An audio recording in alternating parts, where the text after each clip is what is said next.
చూస్తున్నాము బండి భగీరథ్ కేసు పైన పొలిటికల్ హీట్ రాజుకుంది. ఇటు బీఆర్ఎస్ పై రెచ్చిపోయారు సీఎం రేవంత్ రెడ్డి.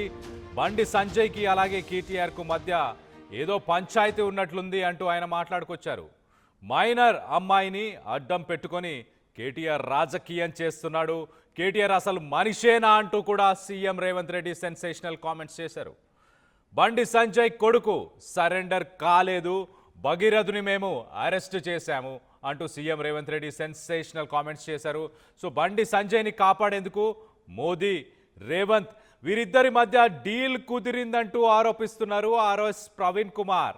అందుకే 9 రోజులు భగీరథుని అరెస్ట్ చేయలేదు అంటూ ఆర్ఎస్ ప్రవీణ్ కామెంట్ చేశారు.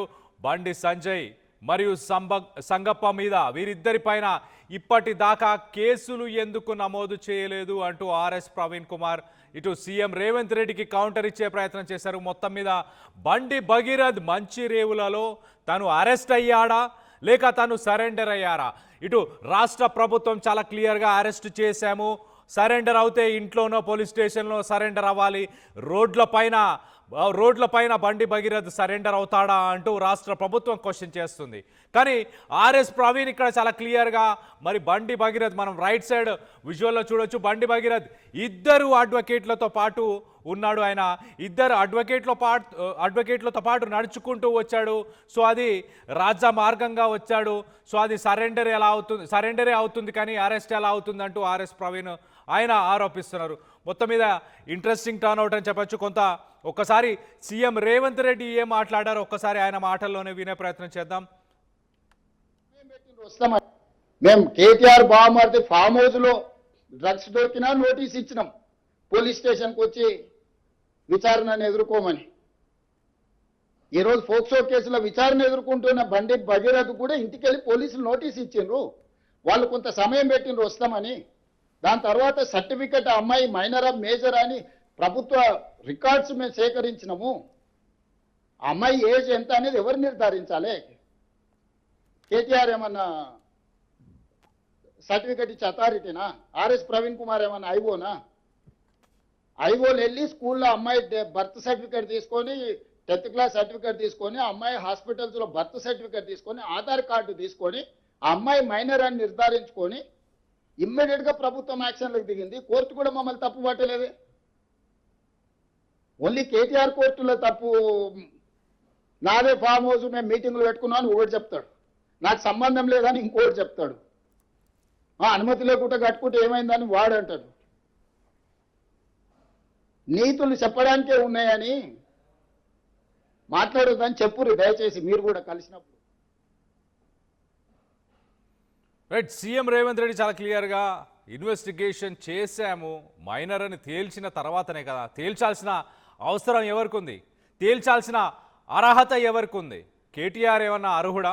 ఆర్ఎస్ ప్రవీణ్ కుమార్ ఏమైనా ఇన్వెస్టిగేషన్ ఆఫీసరా అంటూ ఆయన ప్రశ్నించారు.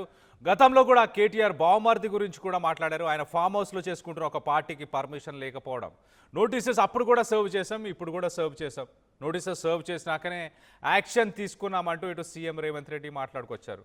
సో మరోపక్కన దీనికి స్పందిస్తూ బీఆర్ఎస్ లీడర్ ఎక్స్-IPS ఆర్ఎస్ ప్రవీణ్ కుమార్ ఏం మాట్లాడారు ఒక్కసారి ఆర్ఎస్ ప్రవీణ్ కుమార్ మాటల్లోనే వినే ప్రయత్నం చేద్దాం. రేవంత్ రెడ్డి గారికి, నరేంద్ర మోడీ గారికి, శ్రీరామ్కు వీళ్ళందరి మధ్యలో జరిగిన సంభాషణలు, ఈ సంభాషణల కాల్ డేటా రికార్డ్స్ అన్ని కూడా తీసుకురావాలి. రేవంత్ రెడ్డి గారు ఇలా మీరు ఓపెన్గా చెప్పాలి, మీ మధ్యన గౌరవ ప్రధానమంత్రి నరేంద్ర మోడీ మధ్యన 10వ తారీఖు నాడు పెరేడ్ గ్రౌండ్లో ఏం సంభాషణ జరిగింది? మోడీ గారు మిమ్మలను బండి సంజయ్ గారిని కాపాడమని చెప్పలేదా? ఏ దేవుని దగ్గర పోదామంటే ఆ దేవుని దగ్గరికి వస్తారు. లక్ష్మీనరసింహస్వామి దగ్గర పోదాం, లక్ష్మీనరసింహ పోదామా, లేకపోతే శ్రీశైలం మల్లన్న దగ్గరికి పోదామా, లేకపోతే ఉమామహేశ్వర స్వామి దేవాలయానికి పోదామా, సిరిసనగండ్ల లక్ష్మీనరసింహ శ్రీరామచంద్రుల దేవాలయానికి పోదామా, మీరు ఏ దేవాలయానికి అంటే ఆ దేవాలయానికి, భాగ్యలక్ష్మి దేవాలయానికి దగ్గర పోదామంటే పోదాం. బండి సంజయ్ని తీసుకురండి, మీరు రండి, మేమందరం వస్తాం. ఆ తడి బట్టలతో పోయి మీరు చెప్పండి, ఆ రోజు ప్రమాణం చేయండి, మీకు నరేంద్ర మోడీ గారు బండి సంజయ్ని కాపాడమని చెప్పలేదా? అందుకొరకే మీరు 9 రోజులు వెయిట్ చేయలేదా? మీరు ఓపెన్గా బండి సంజయ్కి ఒక సిగ్నల్ ఇచ్చిండ్రు, అది వే టు న్యూస్ కాంక్లేవ్లో. ఏమని? నువ్వు సరెండర్ చేయి, వేరే మార్గం లేదంటే మరుసటి రోజే నాకాబందీ ఎస్ఎస్ రాజమౌళి కన్నా గొప్ప బాహుబలి టైప్ ఆఫ్ డ్రామా ఒకటి మంచిరేవుల పోలీస్ స్టేషన్ దగ్గర, మంచిరేవుల గ్రామం దగ్గర టెక్ పార్కో ఎకో పార్క్ ఉంది. ఆ ఎకో పార్క్ ఎదురుగా 8 గంటల 15 నిమిషాలకు యూనిఫామ్ వేసుకున్న పోలీసులు వస్తారు, బండి సాయి భగీరథ్. అది అట్టర్ ఫ్లాప్ అయిపోయింది ఆ డ్రామా. ఎందుకంటే ఇగో బండి సాయి భగీరథ్ మిమ్మల్ని అందరినీ కాదని నేనే మీకన్నా గొప్ప యాక్టర్ను నేనే బాబు అని చెప్పి వాళ్ళ ఇద్దరు అడ్వకేట్లను తీసుకొని రాజులాగా నడుచుకుంటూ పోయిండు పేట్ బషీరాబాద్ పోలీస్ స్టేషన్కు. మళ్ళా ముఖ్యమంత్రి సిగ్గు లేకుండా ఇవాళ మీడియా ముందర చెప్తా ఉన్నారు. ఇది తెలంగాణ ప్రజలారా ఒకసారి గమనించండి.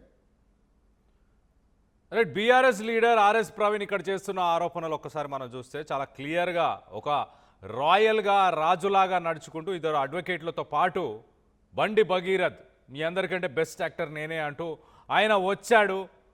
వచ్చిన తర్వాత పోలీసులు అక్కడి నుంచి తీసుకెళ్లారు. అది సరెండర్ అవుతుందా, అరెస్ట్ అవుతుందా అంటూ ఆయన ప్రశ్నిస్తున్నారు. మరోపక్కన ప్రధానమంత్రి మోదీ గారిని అలాగే సీఎం రేవంత్ రెడ్డి వీరందరికీ మధ్య ఒక డీల్ జరిగింది ఖచ్చితంగా. బండి సంజయ్, ప్రధానమంత్రి మోదీ అలాగే సీఎం రేవంత్ రెడ్డి ఈ ముగ్గురు మధ్య డీల్ జరిగింది. దీన్ని నేను నమ్ముతున్నాను. ఒకవేళ మీరు దీన్ని ఛాలెంజ్ చేస్తే మీరు ఎక్కడికి రమ్మన్నా అక్కడికి వస్తాను, తడి బట్టలతో ఏ గుడికి రమ్మన్నా అక్కడికి వస్తాను అంటూ ఆయన సవాలు విసిరే ప్రయత్నం చేస్తున్నారు. సో దీనికి సంబంధించి కొంత అప్డేట్ తీసుకునే ప్రయత్నం చేద్దాం. ఇటు మా ప్రతినిధి మధు ఉన్నారు, మధుతో మాట్లాడి తెలుసుకునే ప్రయత్నం చేద్దాం. మధు, చెప్పండి, ఎలా చూడాలి? ఈయన RS Praveen Kumar IPS, X IPS చాలా క్లియర్గా మెన్షన్ చేస్తున్నాడు. మరికొన్ని సెక్షన్లని కలపాలి, బండి సంజయ్ పేరుని దాంట్లో కలపాలి, అలాగే సంగప్ప పైన కూడా కొన్ని ఆరోపణలు ఉన్నాయి కాబట్టి అతని పేరుని కూడా ఈ కేసులో అతని పేరును కూడా కలపాలంటున్నారు. మరీ ముఖ్యంగా సెన్సేషనల్ కామెంట్ ఏంటంటే ప్రధానమంత్రి మోదీ అలాగే సీఎం రేవంత్ రెడ్డి అలాగే కేంద్ర హోం సహాయక శాఖ మంత్రి బండి సంజయ్ వీరి మధ్య ఒక డీల్ కుదిరిందంటూ ఆరోపిస్తున్నారు. మరి దాని గురించి కూడా ఎలా చూడాలి? ఎగ్జాక్ట్లీ, నిన్న ముఖ్యమంత్రి మాట్లాడారు, తీవ్రమైనటువంటి ఒక విమర్శలు చేశారు జరుగుతున్నటువంటి పరిణామాలకు సంబంధించి. మొత్తం ఒక జడ్జి లాగా తీర్పిస్తే దాన్ని ఏదో విచారణ అధికారి లాగా ఆర్ఎస్ ప్రవీణ్ కుమార్ అమలు చేస్తా ఉన్నారు, కేటీఆర్ జడ్జి లాగా వివరిస్తున్నారనేటువంటి స్టేట్మెంట్ చేశారు. ప్రస్తుతం బండి సంజయ్, రేవంత్ రెడ్డి ఇద్దరు, ఒకరేమో కేంద్ర మంత్రి, మరొకరేమో రాష్ట్ర ముఖ్యమంత్రి, ఇద్దరు చేసినటువంటి కామెంట్స్ డిఫరెంటేషన్ కనిపిస్తా ఉంది. ఒకళ్ళేమో నేనే అప్పచెప్పాను కొడుకుని, గౌరవంతో విచారణకు పంపించానని చెప్తా ఉంటే, కేంద్ర మంత్రి రేవంత్ రెడ్డి మాత్రం పోలీసులు అరెస్ట్ చేశారు, నేను పోలీసుల మాటలే నమ్ముతానటువంటి స్టేట్మెంట్ చేశారు. అసలు ఓవరాల్ గా జరుగుతున్నటువంటి అన్ని పరిణామాల పైన ఒక కుటుంబాన్ని అడ్డం పెట్టుకుని, వారికి సంబంధించినటువంటి ఒక బాలిక కుటుంబాన్ని అడ్డం పెట్టుకుని వాళ్ళని రాజకీయంగా లబ్ధి పొందే ప్రయత్నం చేస్తున్నారనేటువంటి స్టేట్మెంట్ చేశారు. అందులో భాగంగానే ఈ స్టేట్మెంట్ ఒక కేటీఆర్ ఏమో జడ్జిగా, ప్రవీణ్ కుమార్ ఏమో దర్యాప్తు అధికారిగా శిక్షలు వేస్తున్నారు అనేటువంటి స్టేట్మెంట్ చేశారు. అసలు ముఖ్యంగా ఆర్ఎస్ ప్రవీణ్ కుమార్ చేస్తున్నటువంటి విమర్శలకు సంబంధించినటువంటి విషయంలో కూడా రేవంత్ రెడ్డి రెస్పాండ్ అయ్యారు. గట్టిగానే మాట్లాడారు, గట్టిగానే ఆయన కొంచెం ఘాటుగానే నిన్న మీడియా సమావేశంలో మాట్లాడేటువంటి ప్రయత్నం చేశారు. అసలు బీఆర్ఎస్ వాళ్ళు మనుషులైనా, రైతు మృతదేహం వద్ద కూడా నవ్వుతూ సెల్ఫీలు ఇస్తా ఉన్నారనేటువంటి స్టేట్మెంట్ కూడా చేశారు. అసలు బీఆర్ఎస్ అనుకూల మిల్లర్లు, నేతలు ధాన్యం లారీలో దించనీయడం లేదు అనేటువంటి అనేక అంశాలను చెప్పారు. అసలు రైతులు చనిపోవడానికి రీజనే బీఆర్ఎస్ చేసినటువంటి గతంలో చేసినటువంటి అక్రమాలు. గతంలో ప్యాడీ ఎంత కొనుగోలు జరిగేది, ఇప్పుడు లెక్కలు నిజామా, రోజువారీగా ఎంత అనేటువంటి అంశాలను కూడా ఆయన టార్గెట్ చేస్తూ మాట్లాడారు. సో ఇట్లా అన్ని అంశాలను మాట్లాడుతూ బండి భగీరథ్ సంబంధించినటువంటి అంశాన్ని కూడా ఆయన లేవనెత్తే ప్రయత్నం చేశారు. ప్రతి అంశాన్ని ఆయన నిన్న పోక్ చేస్తూ మాట్లాడేటువంటి ప్రయత్నం చేశారు. బండి సంజయ్కి, కేటీఆర్ కి ఏదో అంతర్గతంగా వారికి కొట్టాట ఉంది, అది మనసులో పెట్టుకొని చేస్తున్నట్టుగా కనిపిస్తా ఉంది కేటీఆర్ అంటూ కూడా మాట్లాడుతూ, మరి మిగతా విషయాల్లో ఎందుకు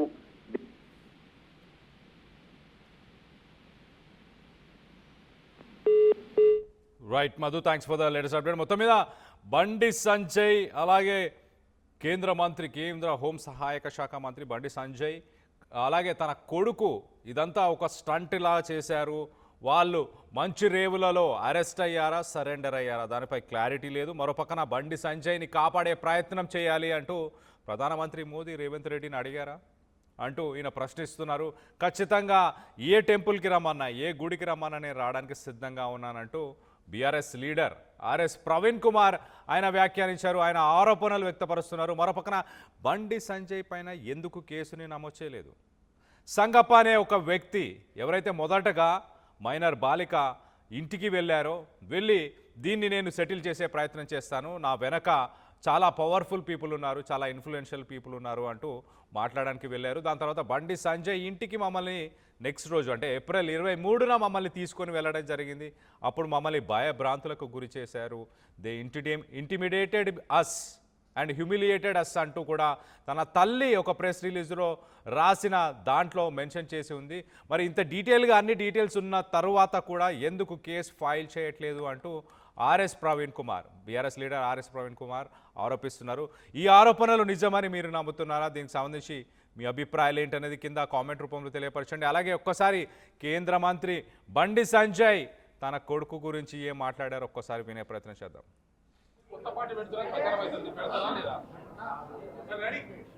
అవన్నీ ఫాల్తు రాజకీయాలు. కొత్త పార్టీ నేనేందో మీకు తెలుసు, భారతీయ జనతా పార్టీ కార్యకర్తలకు తెలుసు, తెలంగాణ రాష్ట్ర ప్రజలకు తెలుసు, తెలుగు రాష్ట్రాల ప్రజలకు తెలుసు. కొత్త పార్టీ పెట్టాలనేటువంటి ఫాల్తు ఆలోచనలు రావు నాకు. అటువంటి ఫాల్తు రాజకీయ నాయకుడిని కాదు. అనేక శిక్షణా శిబిరాల్లో, భారతీయ జనతా పార్టీ అంతర్గత శిక్షణా శిబిరాల్లో అనేక మంది కార్యకర్తలను తయారు చేసినటువంటి నాయకులను, కార్యకర్తల మేము ఇలా భారతీయ జనతా పార్టీ కమిట్మెంట్తో పనిచేసే ప్రతి కార్యకర్త కోరుకున్నది ఒకటే ఒక చివరి కోరిక. ఉరిశిక్ష వేసే ముందు కోరికలు అడుగుతారట, చివరి కోరిక ఏం అడుగుతారట, వాళ్ళు ఏం చెప్తారు తెలియదు. కానీ కమిట్మెంట్తో పనిచేసే భారతీయ జనతా పార్టీ కార్యకర్తలను పిలిచి మీరు అడిగితే, కమిట్మెంట్తో పనిచేసే భారతీయ జనతా పార్టీ కార్యకర్తను మీరు పిలిచి అడిగితే చెప్పి టక్ పని అయిపోయింది ఒకటే, నేను చచ్చిపోయినాక నా మీద భారతీయ జనతా పార్టీ కండ కప్పాలని, జెండా కప్పాలని అంటారు. దీనికి కమిట్మెంట్ అంటారు. అటువంటి కమిట్మెంట్ గల కార్యకర్త మీ తెలియదా? ఇప్పుడు నన్ను అడిగి చూడాలి, ఎవరు రాస్తూ ఉంటారు, ఎవరో రాస్తూ ఉంటారు, ఏదో చేస్తూ ఉంటారు. కాబట్టి దాన్ని పట్టించుకోవాల్సిన అవసరం లేదు, పట్టించుకోవడం కూడా. ఇటీవల పరిణామాల్లో మిమ్మల్ని మధ్యవర్గ బర్తరఫ్ చేస్తారని స్పెక్యులేషన్స్ ప్రచారం. కరెక్టే. కేసీఆర్ చేత 17 మంది ఎంపీలు ఉన్నారు. కేసీఆర్ దయాదక్షిణ మోడీ ప్రభుత్వం నడుస్తుంది పాపం. కాబట్టి కేసీఆర్ సమాజం దానిలో కూర్చొని ఫామ్ హౌస్లో కూర్చొని బండి సంజయ్ని బర్తరఫ్ చేస్తారు అంటే నీకు ఒకే ఎంపీ లేడు, బర్తరఫ్ చేయాలంటావు. ఎందుకంటే నీ గడిల పాలన బద్దలు కొట్టింది మేమే, నీ అవినీతి సామ్రాజ్యాన్ని కూకటి వేళ్లతో పెకిలించింది మేమే, నీ కుటుంబ పాలన వ్యతిరేకంగా కొట్టాడింది మేమే. ఉంటుంది, నీకు సహజంగా ఉంటుంది. నీ 15 మంది ఎంపీలు ఉన్నారు కదా, అందుకే రెచ్చిపోతున్నాడు.